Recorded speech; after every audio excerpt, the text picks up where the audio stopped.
Salmo 100, verso 1 e 2.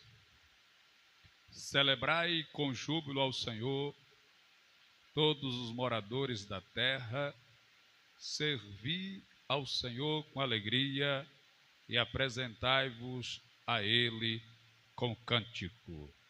Repriso a primeira parte do 2 que diz: servi ao Senhor com alegria. Bendito Deus, eterno e maravilhoso Pai, aqui estamos uma vez mais, desta feita em um culto de oração, doutrina, instrução, ensinamento, para que possamos desenvolver, crescer e se ampliar no entendimento, no conhecimento da Tua Palavra.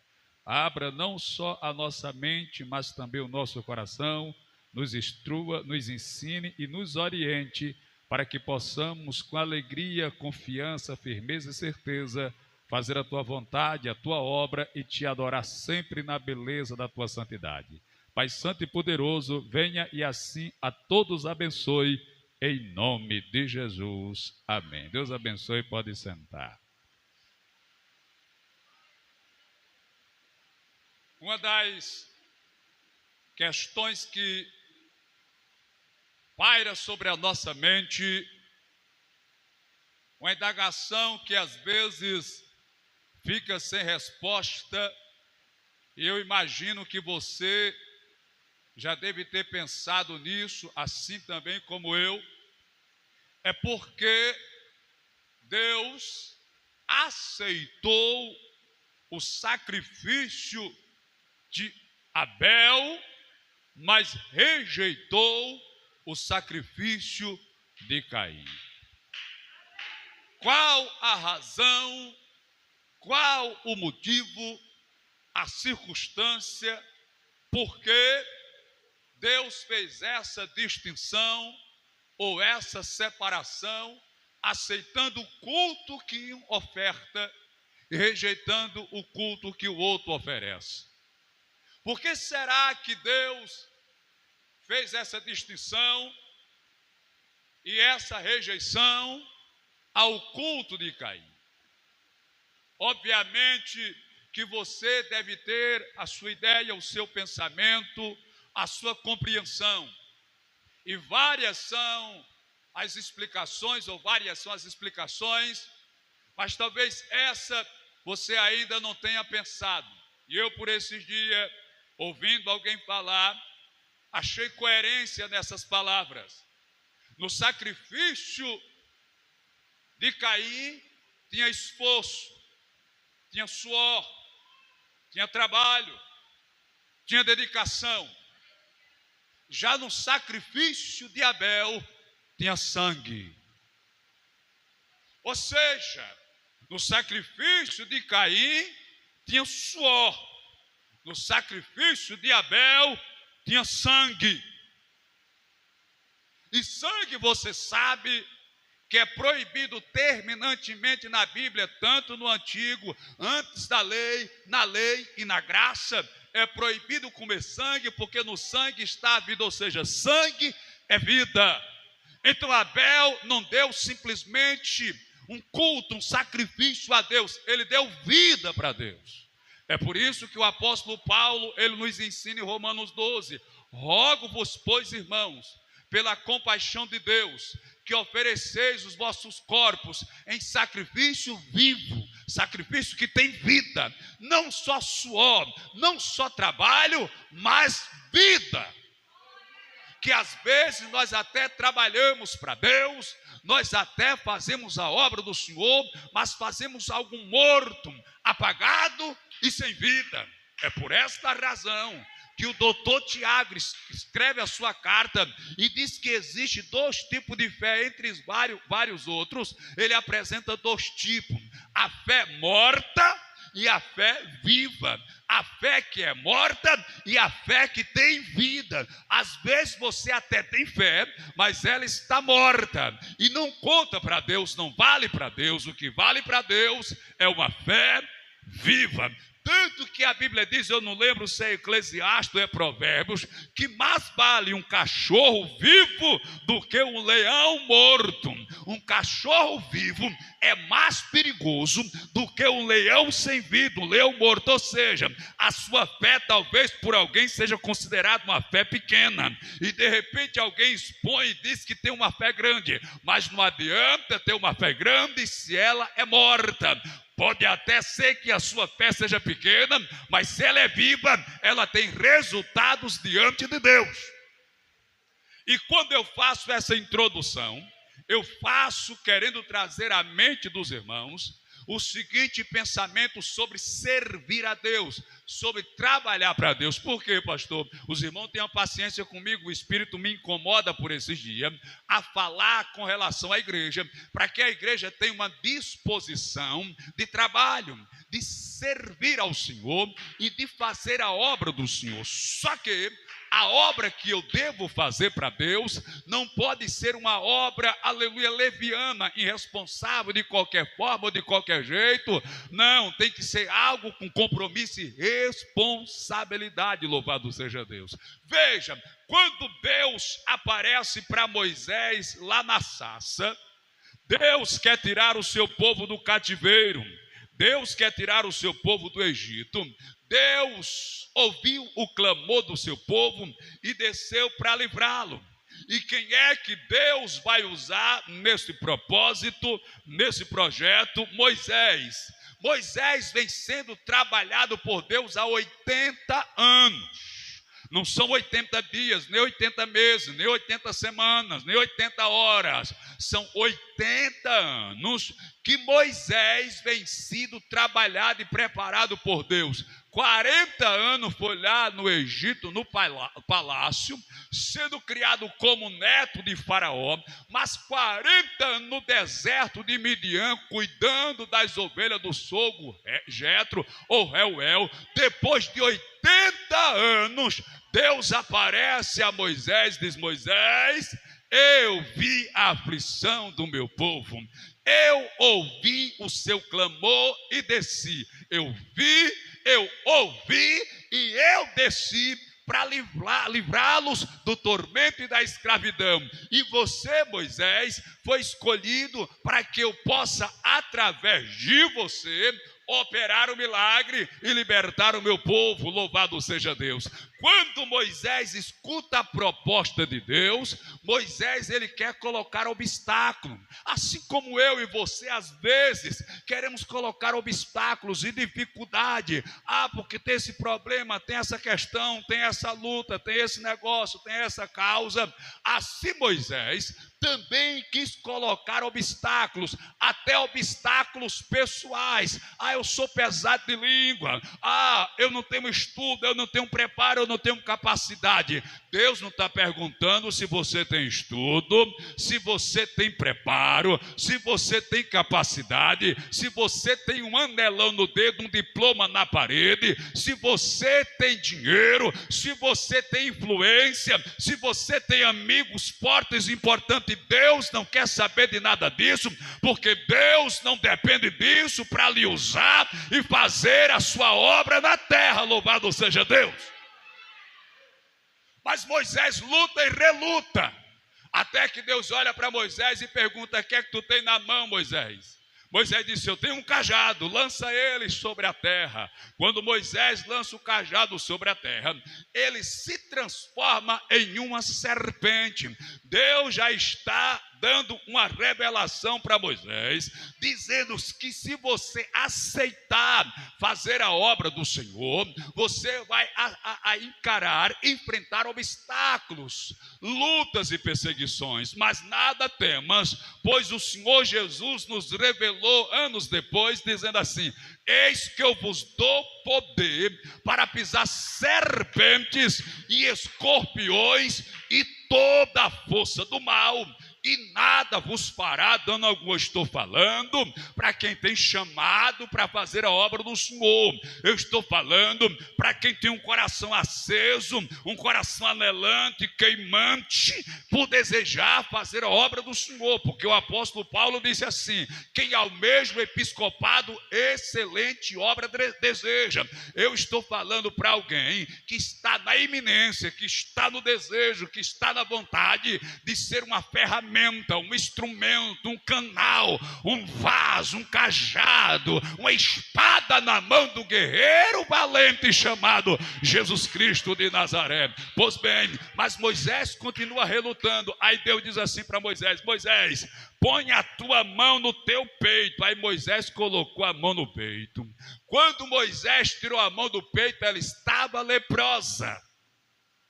Mas por que Deus mandou Moisés colocar a mão no peito? Louvado seja Deus. Porque Deus não mandou Moisés colocar a mão no bolso, atrás das costas? Porque Deus não mandou Moisés esconder a sua mão na areia ou de outra forma? Mas Deus mandou Moisés colocar a mão no peito. Peito fala de coração. Quando Moisés tirou a mão do peito, ela estava leprosa. Aleluia. Por quê, pastor? Porque muitas das vezes a obra que fazemos com a mão é aquilo que reflete no coração. Se o coração, aleluia, estiver doente, vai ser uma obra doente. Se estiver leproso, vai ser uma obra leprosa. Se estiver triste, vai ser uma obra triste. Se estiver desanimado, vai ser uma obra desanimada. Agora, se o coração estiver aceso, irmão, tiver uma tocha queimando, tiver uma brasa incandescente, uma brasa com unção, uma brasa com azeite, a obra que a sua mão irá fazer vai ser aquilo que vai refletir no coração, pastor. Porque esta preocupação com a mão, eu lhe digo, porque Jesus Cristo disse assim, quando alguém se encontrou com ele pelo caminho e disse: Senhor, eu te seguirei para qualquer lugar que o Senhor for. Aí Jesus Cristo disse assim: olha, as aves do céu têm ninho, as raposas têm covis, mas o Filho do Homem não tem onde reclinar a cabeça. Aí Jesus virou para outro e disse: tu vem e segue-me. Ele disse assim: deixa primeiro eu me despedir dos meus pais, dos meus parentes. Aí ele falou: aquele que põe a mão no arado e olha para trás não é apto para o reino do Senhor. Não é apto para o reino de Deus. Eu não sei, meu irmão, minha irmã, o que é que tem tirado o teu foco, o que é que tem roubado o teu objetivo, o teu propósito e o teu alvo. Mas nesta noite a minha oração é que o Senhor quebre, aleluia, essas correntes, essa tempestade, essas ondas, este mar revolto que está tentando roubar o teu olhar. Veja, quando Pedro saiu do barco, ele vai caminhando por cima das águas. É o único homem, afora Jesus, se eu posso dizer que ele é homem, Jesus, que andou por sobre as águas. Mas a Bíblia diz que de repente Pedro começou a olhar para a tempestade, olhar para as ondas, olhar para o vento, olhar para a turbulência, olhar para as lutas, olhar para as provas, olhar para a perseguição e começou a afundar. Toda vez que o homem e a mulher tira os olhos de Jesus e começa a olhar para a prova, começa a olhar para a dificuldade, começa a olhar para o problema, começa a olhar para a luta, começa a olhar para a perseguição, começa a olhar para as dificuldades, começa a olhar para o deserto, começa a olhar para o Mar Vermelho, começa a olhar para o Jordão, começa a olhar para os leões, começa a olhar para a cova, começa a olhar para a fornalha, começa a olhar para o gigante, começa a olhar para Faraó, começa a olhar para Senaqueribe, começa a olhar para Nabucodonosor, começa a orar para o enxucaveira, para o inferno, para os demônios. Ele começa a afundar. Mas nesta noite há poder do nome de Jesus, e mesmo que a luta e a prova se levante, você vai continuar com a mão no arado, olhando para o alvo que é Jesus Cristo de Nazaré. Louvado seja o nome do meu Senhor. Pois bem, eu estou pregando para uma igreja que está convicta, segura e disposta a fazer a obra do Senhor. E não é simplesmente fazer a obra do Senhor, mas fazer a obra do Senhor com alegria. Celebrai com júbilo ao Senhor, todos os moradores da terra. Servi ao Senhor com alegria. A Bíblia diz, está lá em Provérbios, ou Eclesiastes, eu confundo sempre, mas não lembro a referência, diz assim, que o coração alegre formoseia o rosto. O coração alegre faz o rosto ficar formoso, bonito e atraente. Então, quando eu estou com o coração alegre e feliz, isso reflete no meu semblante. E toda vez que você encontra alguém feliz, alguém animado, alguém sorridente, alguém empolgado, você quer se aproximar daquela pessoa para participar daquela felicidade. Se você chega na sua rua e encontra os seus vizinhos, seus parentes, os seus amigos sorridentes, alegre, feliz, gargalhando, festejando, você quer estar ali, porque é o lugar de alegria, é o lugar de felicidade, é o lugar onde transborda, aleluia, radeia a felicidade. Aí você quer estar perto, mas se por acaso é um lugar de tristeza, um lugar de luta, um lugar de coisas pesadas, um lugar de palavras maledicentes, um lugar, aleluia, de confusão, logo você se afasta, aleluia. Ou seja, se o seu coração estiver alegre, a sua face radiante, pode ter certeza, você vai ser um imã, um azogo, um chamariz. As pessoas, já pensou, irmãos, alguém vir para a nossa igreja e entrar aqui por essas portas e chegar aqui e encontrar um povo, aleluia, com uma cara fechada, mal educado, que distrata, que fala abusado, que fala rejeitando e pisando, nunca mais a pessoa vir. Mas se ela chegar aqui e você, meu irmão, você, minha irmã, chegar lá junto, der um abraço, dizer que está feliz com a presença dele, mas pastor, se ele não for crente, melhor ainda, louvado seja Deus, aleluia, porque aí ele vai sentir a diferença. Porque deixa eu ser sincero para você, imagine, nós pregamos a palavra do Senhor, mas qual seria mais importante? Eu pregar aqui para 100 pessoas ou pregar numa cruzada para 1000 que não é crente? Eu penso que seria muito mais importante eu estar lá fora pregando para 1000 pessoas que não é crente. É por isso que você deve trazer alguém para a igreja, principalmente aquele que está torto, aquele que está desajeitado, desalinhado e desaprumado, para ele ouvir a palavra do Senhor, porque está escrito na Bíblia que o crer vem pelo ouvir e ouvir a palavra de Deus, aleluia. Porque se a palavra de Deus, irmão, não transformar,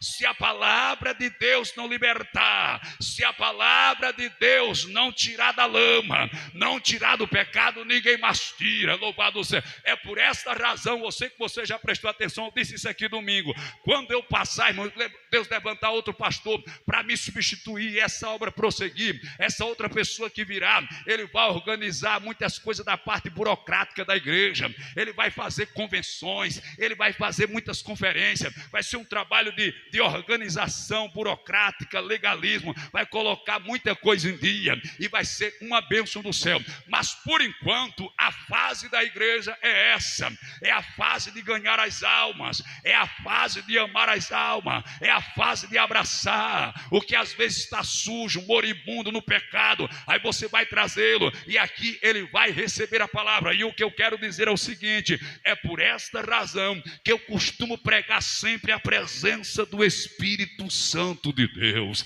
É por isso que eu invoco, é por isso que eu clamo e oro, para que Deus se faça presente na igreja, no culto, e a graça de Deus se revele, e a graça de Deus se derrame, e a unção se esparrame, e todos que forem vasos estiverem com a tampa tirada do vaso, desemborcado, possa receber a presença. Sabe por quê, meu irmão? Porque quando o homem ou a mulher está cheio da presença de Deus, o pastor prega doutrina, prega cajado, prega lenha, madeira, mas o povo sai da igreja dando glória a Deus. Por quê? Porque ele está em comunhão com o Espírito Santo, ele está, aleluia, em contato com o Espírito Santo. Agora, se por acaso, meu irmão, minha irmã, eu pregar a palavra palavra do Senhor, aleluia, e for aquele doutrinador, aleluia, carrasco, aleluia, mas a igreja estiver seca sem o Espírito Santo, ela sai da igreja para se desviar, sai da igreja querendo ir para o mundo. Agora, se ela estiver cheia da presença, aleluia, sabe o que é que ela diz na hora da mensagem? É o Espírito Santo, aleluia, corrigindo, Jesus descendo, aleluia, o chicote, e ela dizendo assim: fala mais, papai, manda mais, papai, eu quero mais, papai. Isso é quando a igreja está cheia do Espírito Santo de Deus. Então eu não posso orar diferente, não posso fazer outro clamor a não ser: Deus, enche a tua igreja com a presença marcante, radiante, gloriosa e poderosa do Espírito Santo, daquele que consola, dirige, anima, fortalece, daquele que é fogo, daquele que restaura e anima a igreja na terra. Aleluia. E eu preciso da sua ajuda, minha irmã. Eu preciso da sua ajuda, minha irmã. Aleluia. Repita, por isso que eu falei: tenha paciência, o Espírito me incomoda por esses dias. Aleluia. Eu sei que estamos em final de ano e muita gente recebe parente, outros viajam e outros vão fazer compra para fazer as arrumações de final de ano e tudo mais. Aleluia.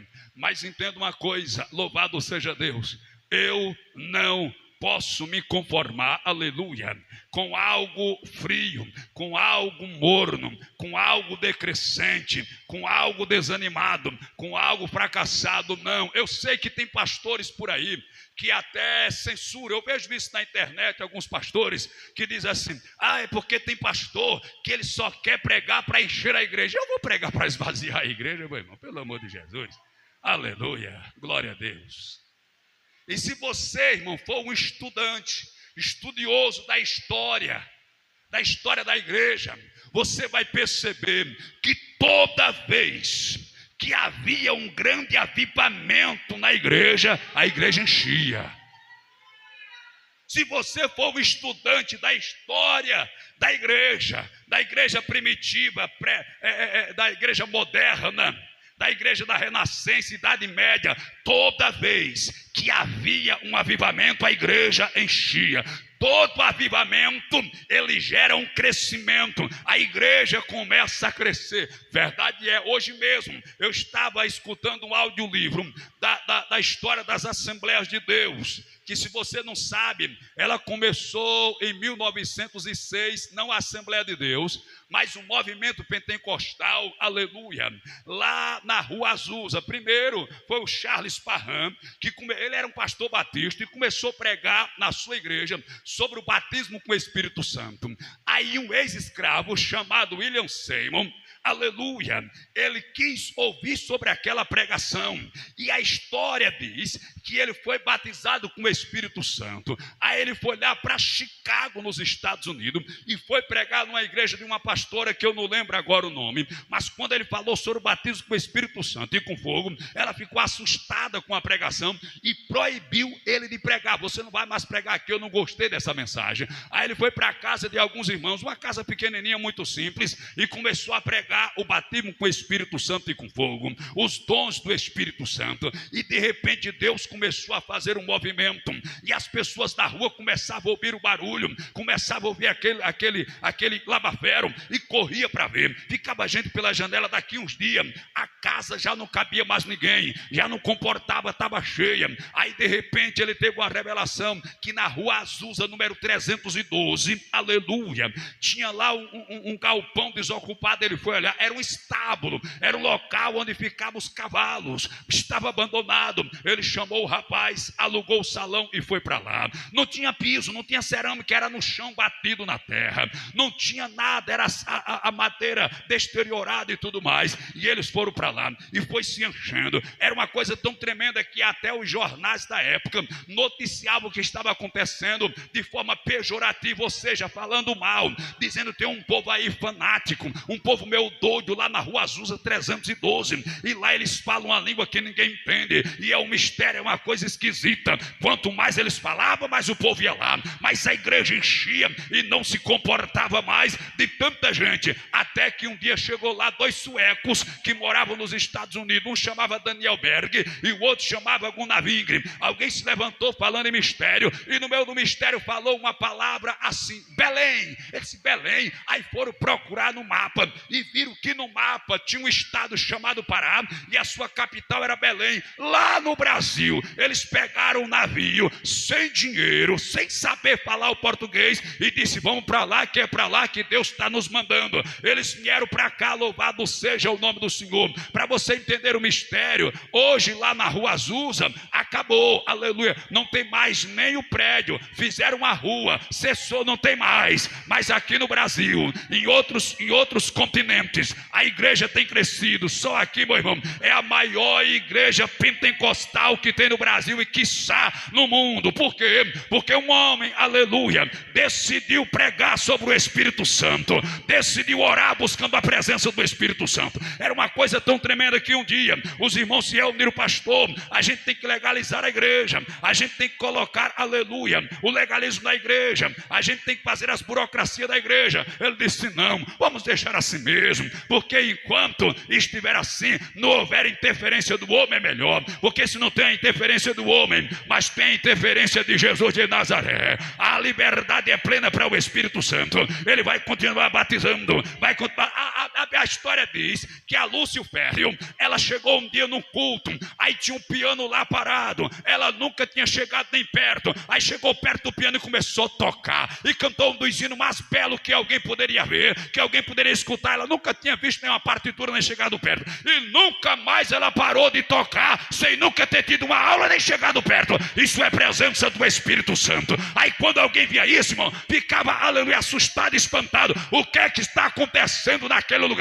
O que é que acontece na Rua Azusa 312? É a presença do Espírito Santo de Jesus de Nazaré. Aleluia. Ei, Deus está te chamando para uma grande obra. Agora essa obra precisa ser feita com alegria. Louvado seja Deus. Servir ao Senhor com alegria. Lembra daquela história que eu falei aqui outro dia? Casal de missionários estão se arrumando para ir para a igreja. Na hora que eles estão se arrumando, a sua criança passa mal e morre. Sua criança de braço. O marido olha para a mulher para o marido e diz: e agora? Ele disse: vamos colocá-la na cama, deixar ela aqui, a gente vai para a igreja, a gente canta, a gente ora, a gente adora, prega a palavra, diz que Jesus é bom, Jesus é poderoso, Jesus faz milagre e opera maravilha. Quando a gente chegar, a gente decide o que faz. Mas agora a gente vai adorar o Rei. Agora a gente vai para a casa do Senhor. Aleluia. Fecharam a porta, deixaram a criança morta sobre a cama, foram para a igreja, cantaram, oraram, pregaram, adoraram, disseram que Jesus era maravilhoso, grandioso, poderoso, não falaram nada para ninguém, voltaram para casa para decidir como ia fazer, como ia ser o velório e o enterro. Quando o irmão passou a chave na porta, que abriu a porta, o menino pulou da cama e disse: mamãe, papai, já chegaram da igreja? Ei, se você tiver disposição para adorar em meio à luta, em meio à prova, em meio à perseguição, continuar pregando a palavra, anunciando o reino, colocando o reino de Deus em primeiro lugar, pode ter certeza, não terá porta que não se abra, não terá enfermidade que ele não cure, não terá demônio que ele não expulse, não haverá milagre que ele não faça, se você buscar a presença de Jesus de Nazaré. Aleluia. Glória a Deus. Querido, eu preciso lhe incentivar. Nós precisamos ser essa igreja. Nós precisamos ter essa disposição. Nós precisamos fazer a obra do Senhor na terra. Foi para isso que Ele nos chamou, nos levantou e nos ungiu. Isso é tão tremendo, querido, que lá em Provérbios 11:30, se a memória não me falha, está escrito na segunda parte que quem ganha a alma, sábio é. Está escrito lá, Provérbios acho que 11:30. Quem ganha a alma, sábio é. Eu procurei aqui, mas não achei referência. Eu não lembro se é Eclesiastes ou também é Provérbio que diz assim: é mais fácil, preste atenção nessa palavra, que essa aqui é tremenda. É mais fácil você ganhar, conquistar uma cidade murada do que um irmão ferido e machucado. é mais fácil você conquistar uma cidade murada do que um irmão machucado. Veja, para ganhar a alma você precisa de sabedoria. Para perder basta ferir. E depois de ferido, você mesmo tendo sabedoria, não vai conseguir ganhar. Precisa ter sabedoria, coragem e disposição igual a quem vai lutar contra uma cidade fortificada e murada. Ganhar, às vezes, é fácil. Perder é mais fácil ainda. O difícil é ganhar de novo, meu irmão. Aí é onde está o trabalho. E nós, não falo só a gente aqui, no contexto geral, global, nós temos uma grande habilidade em perder. Nós achamos muito mais fácil apontar do que curar. Nós achamos mais fácil ferir e machucar do que ajudar. Achamos mais fácil. É por esta razão que os traficantes lá no Rio de Janeiro, eles se sentem grandes, poderosos, porque determinam a vida e a morte de alguém. Mas a nossa força vem de Deus para produzir vida. Vida. Vida. O nosso Jesus veio trazer vida e vida com abundância. Dentro da casa de Deus tem que ser um ambiente tão especial que você vai dizer como salmista: mais vale um dia na tua presença do que qualquer em outro lugar 1000. Pensa aí um lugar bonito. Lá nas Arábias tem hotel que o piso é de ouro, meu irmão. Fontes computadorizadas que faz um show pirotécnico com a água. Você entra lá, fica maravilhado pela beleza, o luxo, a pompa, a grandeza. Pois é, mas se você estiver numa igreja de pau a pique, de taipa, coberta com palha de coqueiro ou sapé, no chão batido, sem energia com um candeeiro ou lampião, mas está na presença de Deus, este ambiente, ele é mais gostoso, mais saboroso, mais agradável do que qualquer outro lugar na terra. Será se você entende esse mistério? Ou você está querendo ir para o hotel da Arábia? Glória a Jesus. Engrandecido seja o nome do Senhor. A minha oração nessa noite é que você seja um ganhador de almas, um cuidador de vidas. Aí você vai ver, irmão, porque na verdade, apesar do nosso trabalho ser um trabalho pequeno em consideração ou em comparação com os trabalhos que existem no Brasil e no mundo, mesmo assim, eu fico a pensar. Por quê, pastor? Porque em lugares, irmãos, onde tinha os púlpitos mais famosos e grandiosos da terra, como Inglaterra, Estados Unidos, e outros lugares mais, aonde Charles Spurgeon, Donald Edwards, Charles Finney, George Whitefield, João Wesley, Dwight Lyman Moody e outros grandes pregadores pregaram em igrejas que eram na verdade coisas suntuosas e grandiosas.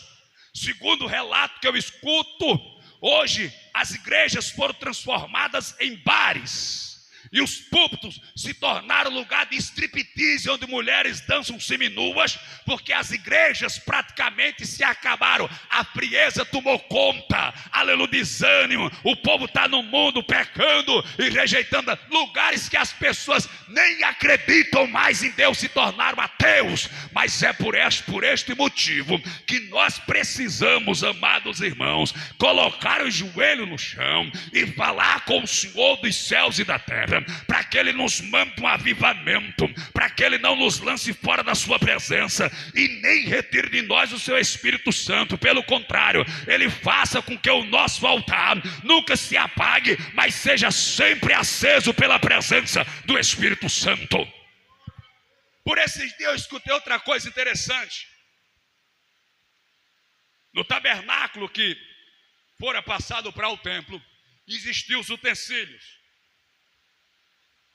o altar do sacrifício, a pia de bronze, a mesa dos pães, o candelabro, o altar do incenso e a arca da aliança. Só abrindo parênteses para falar do altar do incenso. O altar do incenso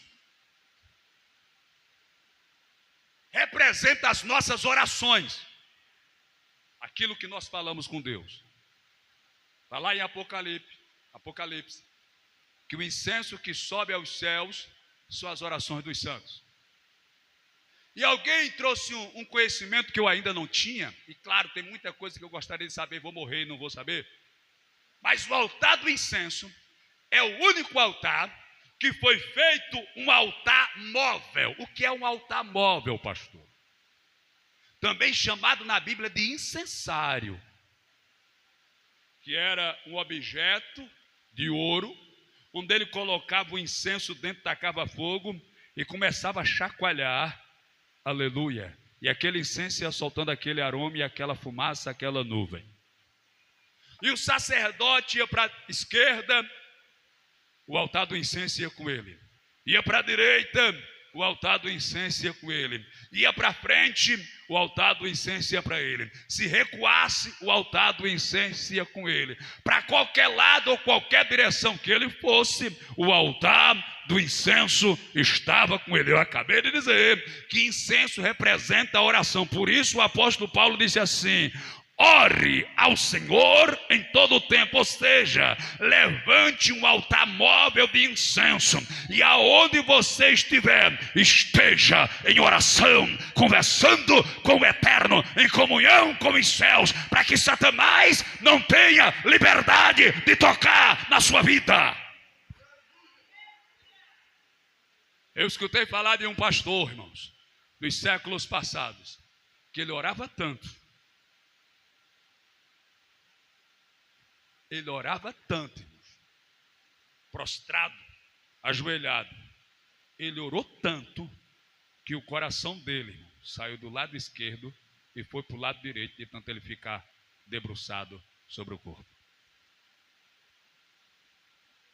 E eu e você achando que 1 hora de oração, meia hora é muita coisa. Ele orou tanto, irmãos, prostrado, que o coração saiu do lado esquerdo e foi para o lado direito, de tanto ele ficar curvado sobre o corpo. Eu não sei se a perna dele dobrava para frente ou dobrava para trás, de tanto ficar ajoelhado. Mas isso é resultado de quem quer a presença de Deus. Deixa eu contar outro mistério para você, que eu vou aprendendo e vou ensinando. Lembra das 10 virgens? 5 loucas e 5 prudentes. Quando alguém gritou aí, veio o noivo, as imprudentes foram pedir azeites às sábias, porque o dela estava se acabando. Ela disse: não, se eu der, vai correr o risco de apagar as minhas lâmpadas e a sua. Aí nem eu nem você. É melhor vocês ir aos que vendem e comprem. Salvação é pela graça, Efésios 2:8, porque pela graça sois salvo por meio da fé. Isso não vem de vós, é dom de Deus. Salvação é de graça. Agora o azeite tem que comprar, meu irmão. O azeite você tem que pagar por ele. E de comprar, ou seja, vá pagar o preço pelo azeite. Mas nós queremos o azeite, mas não queremos pagar o preço. Queremos a bênção, mas não queremos pagar o preço. Queremos a vitória, mas não queremos nos sacrificar, não queremos orar, não queremos buscar. Queremos que a bênção chegue a gente no sofá, deitado de perna para cima, comendo sanduíche de queijo mussarela com presunto da Sadia, tomando Coca-Cola gelada e ainda cantando: eu quero trabalhar para o meu Senhor. Deixa de ser mentiroso, rapaz. Aleluia! A vitória está à disposição de todos que decidirem pagar o preço para receber o azeite. Aí de repente elas voltaram, mas a porta já estava fechada. Por quê, pastor?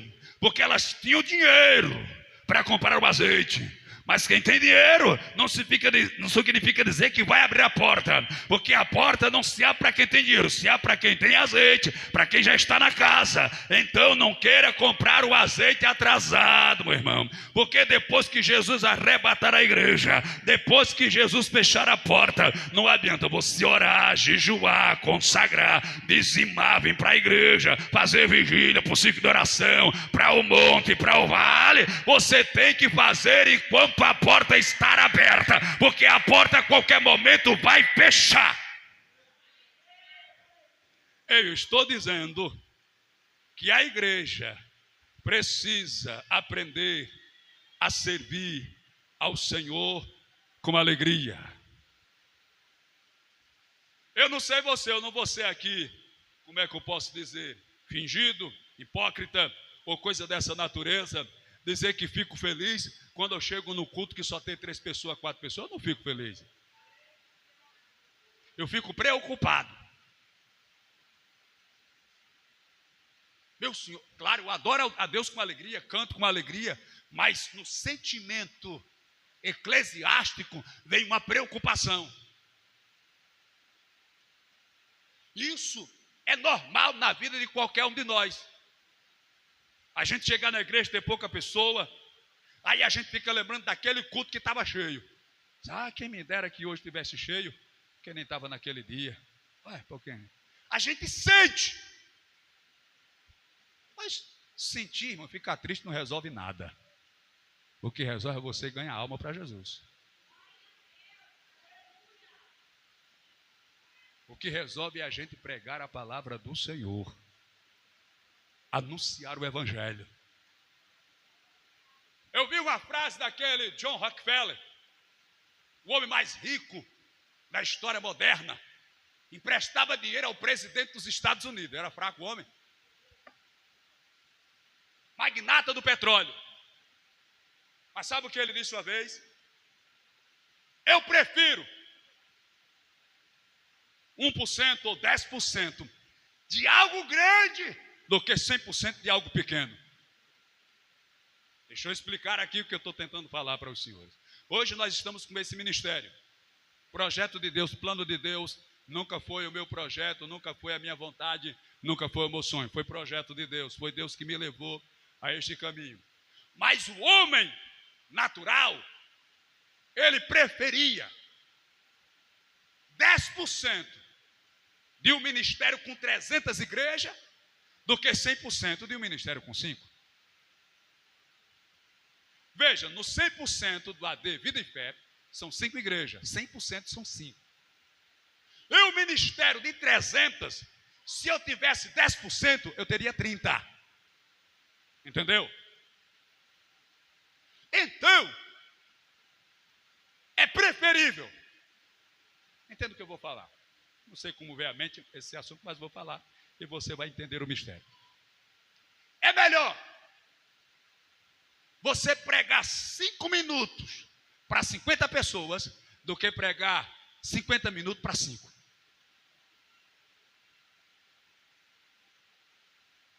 Esse é o mistério da fé.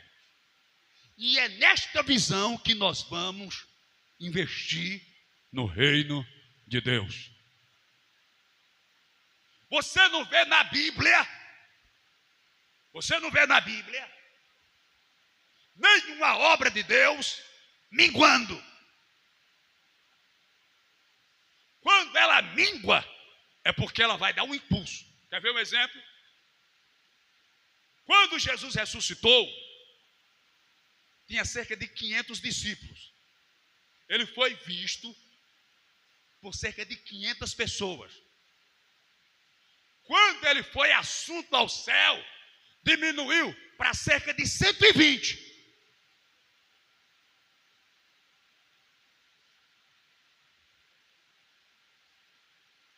Veja, quando ele ressuscitou, tinha cerca de 500. Ele foi assunto ao céu, os 500 ficaram orando lá no templo. Aí começou a ir-se embora a gente. Foi-se embora 100, ficou 400. Foi-se embora mais 100, ficou 300. Foi-se embora mais 100, ficou 200. E foi indo-se embora. De maneira que em 10 dias, a igreja que tinha 500 pessoas, só estava com 120. Cerca de 120. Mas os 120 perseveravam. Aí a Bíblia diz que Deus derramou o Espírito. Pedro se levantou, pregou. Cerca de 3.000 se converteram. Mas na frente ele pregou de novo cerca de 5.000. Quando a obra ela dá um passo atrás, é porque Deus quer que ela dê um pulo de 10 metros. Ou de 20. Eu não sei os irmãos, mas o meu objetivo é ver Deus fazer a obra, irmãos. Deus crescer. Eu vou terminar, faltam 15 minutos ali. Parábola das bodas. O dono da festa chamou os empregados e disse: olha, vão lá na casa dos convidados. Vão lá e diga para eles que chegou o momento da festa. Eles se preparem. Foi na casa dos primeiros, eles disseram: ó, aconteceu um problema aí, comprei uma junta de boi, eu tenho que ver como é que vai ser, não vai poder, diga ele que me desculpa, eu não vou poder ir. Foi no segundo, outra desculpa, no terceiro, outra desculpa. Eles voltaram e disseram: senhor, eles não vão vir, estão com problema, um negócio para resolver. Disse: mas não é possível, eu preparei comida, preparei a casa, trouxe os músicos, preparei o vinho. Eles não vão vir? Não. Saiam pelas ruas e tragam quem vocês encontrar. Eles saíram pela rua e começaram a trazer gente, pegar gente. Todo mundo que eles achavam pela rua foram trazendo. Trouxeram, disseram: senhor, já fizemos como o senhor mandou, mas ainda tem lugar na casa. Ele disse: vão pelas grutas, pelas valas, traga os cegos, os aleijados, os doentes, os moribundos. Eu quero ver a minha casa cheia. Eu quero que a casa esteja cheia.